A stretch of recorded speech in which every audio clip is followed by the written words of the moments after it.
Nama saya Kristina Octavia Sintohang, NIM 0320190033. Yang pertama, saya akan menjelaskan pemeriksaan head to toe. Pemeriksaan fisik head to toe adalah tes rutin yang dilakukan oleh tenaga medis profesional dengan melihat, merasakan, atau mendengar bagian tubuh yang berbeda. Pada dasarnya, pemeriksaan fisik akan meliputi yang pertama inspeksi.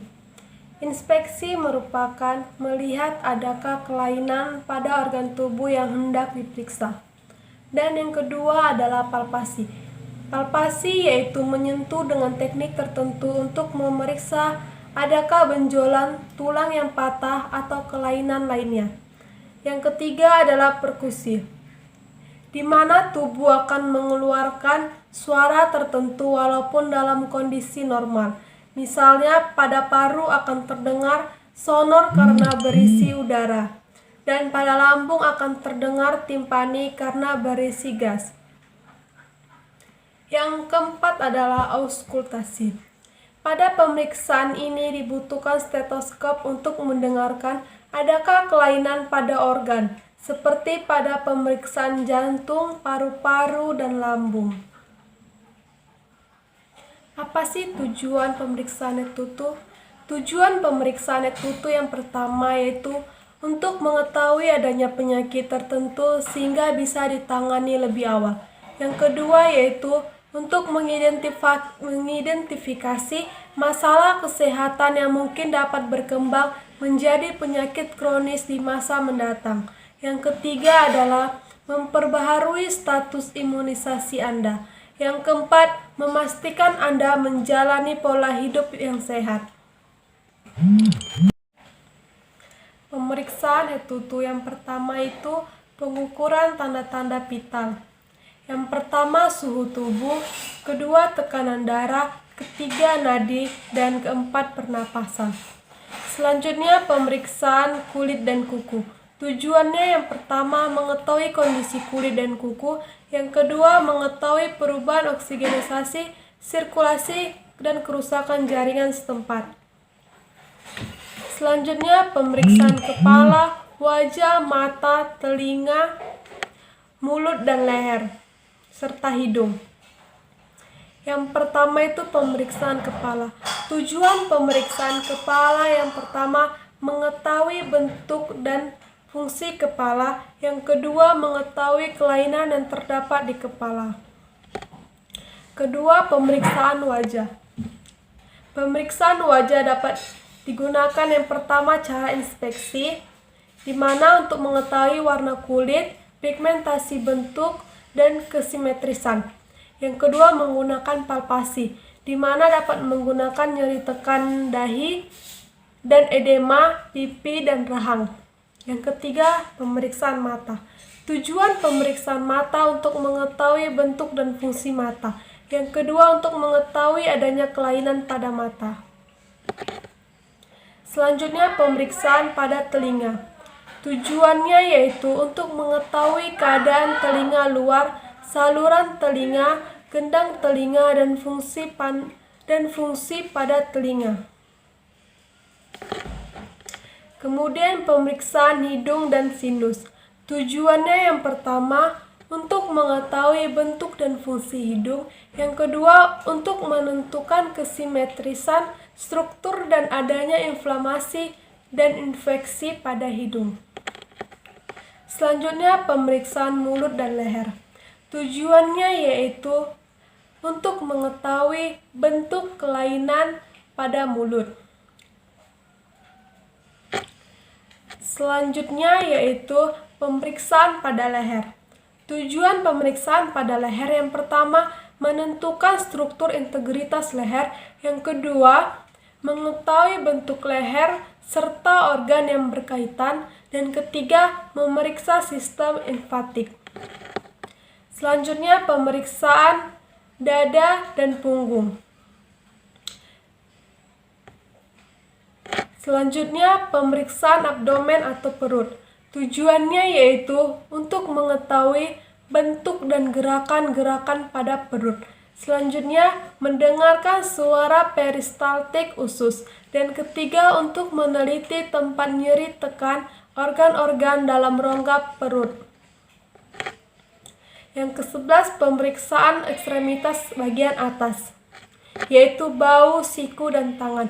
Tujuannya yang pertama, memperoleh data dasar tentang otot, tulang, dan persendian. Yang kedua, untuk mengetahui adanya mobilitas, kekuatan, atau adanya gangguan pada organ tertentu.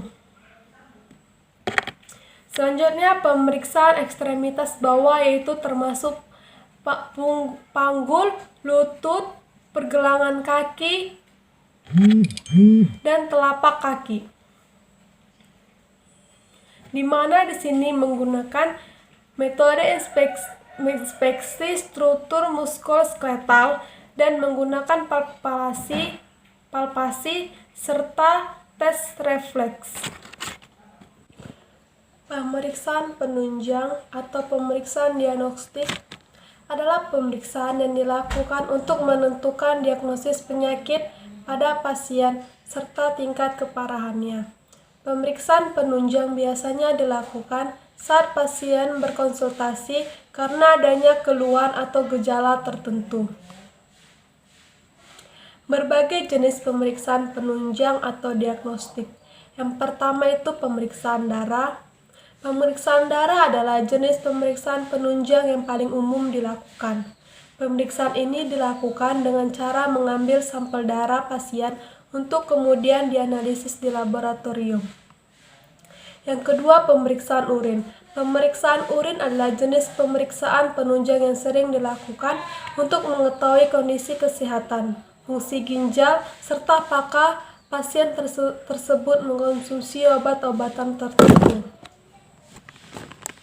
Selanjutnya, pemeriksaan EKG. Pemeriksaan penunjang ini sering digunakan untuk memantau kerja jantung, khususnya irama detak jantung dan aliran listrik jantung. Yang keempat itu fotoronsen. Fotoronsen merupakan jenis pemeriksaan penunjang yang menggunakan radiasi sinar X atau sinar ronsen untuk menggambarkan kondisi berbagai organ dan jaringan tubuh. Selanjutnya itu USG atau ultrasonografi. USG adalah pemeriksaan penunjang yang menggunakan gelombang suara untuk menghasilkan gambar organ dan jaringan di dalam tubuh. Selanjutnya itu CT scan atau computed tomography scan. CT scan adalah pemeriksaan penunjang yang memanfaatkan sinar ronsen dengan mesin khusus untuk menciptakan gambar jaringan dan organ di dalam tubuh.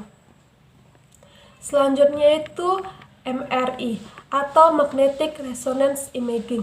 MRI sepintas mirip dengan CT scan, tetapi pemeriksaan penunjang ini tidak memanfaatkan sinar ronsen atau radiasi, melainkan gelombang magnet atau gelombang radio berkekuatan tinggi untuk menggambarkan kondisi organ dan jaringan di dalam tubuh. Selanjutnya fluoroskopi. Fluoroskopi adalah metode pemeriksaan radiologis yang memanfaatkan sinar ronsen untuk menghasilkan serangkaian gambar menyerupai video. Selanjutnya endoskopi. Endoskopi bertujuan untuk memeriksa organ dalam tubuh dengan endoskop, yaitu alat berbentuk selang kecil yang elastis dan dilengkapi kamera di ujungnya. Selanjutnya adalah anamnesa. Pengertian anamnesa. Anamnesa merupakan sebuah komunikasi atau dialogis yang aktif antara dokter dan tenaga medis dengan pasien, sehingga komunikasi yang aktif tersebut adalah bentuk komunikasi yang bersifat tetapi lebih dari itu komunikasi yang empatik. Tahapan pemeriksaan anamnesa. Pertama itu pemeriksaan fisik. Pemeriksaan fisik meliputi inspeksi, palpasi, auskultasi, dan perkusi. Kedua itu tindakan diagnosis. Tindakan diagnosis meliputi diagnosis awal, diagnosis banding, dan diagnosis akhir. Yang ketiga itu tindakan medis. Yang pertama tindakan terapeutik, tindakan diagnostis, dan tindakan medis. Selanjutnya, tujuan anamnesa. Tujuan anamnesa ialah untuk mendapatkan data atau informasi tentang keluhan yang sedang dialami atau diderita oleh pasien. Yang kedua ialah untuk membangun komunikasi yang baik antara seorang petugas medis dengan pasiennya. Anamnesa yang tepat dapat membuka hubungan dan kerjasama yang baik yang bermanfaat untuk pemeriksaan selanjutnya. Anamnesa dapat dilakukan dengan dua cara. Yang pertama autonamnesa dan kedua alonamnesa. Selanjutnya, perawatan luka. Definisi perawatan luka. Perawatan luka merupakan tindakan untuk merawat luka dan melakukan pembalut dengan tujuan mencegah infeksi silang atau masuk melalui luka dan mempercepat proses penyembuhan luka. Indikasi perawatan luka yang pertama, luka bersih, yaitu terdiri dari luka bersih tidak terkontaminasi dan luka steril. Kedua, balutan kotor dan basah akibat eksternal, ada rembesan atau eksudan. Yang ketiga, ingin mengkaji keadaan luka. Dan yang keempat, mempercepat debrademen jaringan nekrotik. Kedua, luka kotor terdiri dari pasien yang luka dekubitis, pasien yang luka gangrene, dan pasien dengan luka venous. Tujuan dari perawatan luka. Tujuan dari perawatan luka adalah untuk menghentikan perdarahan, mencegah infeksi, menilai kerusakan yang terjadi pada struktur yang terkena, dan untuk menyembuhkan luka. Yang pertama, menghentikan perdarahan.